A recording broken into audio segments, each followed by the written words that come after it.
Instagram highlights problem. If you have any problem with the highlights, this video, I'm sure 100% that is gonna help you a lot.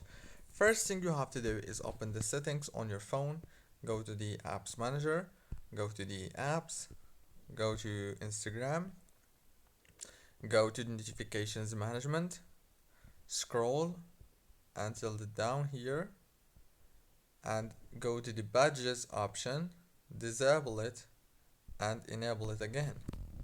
Go back, click on the storage, click on this clear data option to clear all these number of the data that you have in the internal storage. Go back. Last thing you want to do is click on force stop.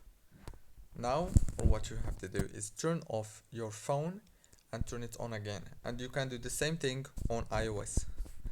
Don't forget to like and subscribe. Thank you very much for watching.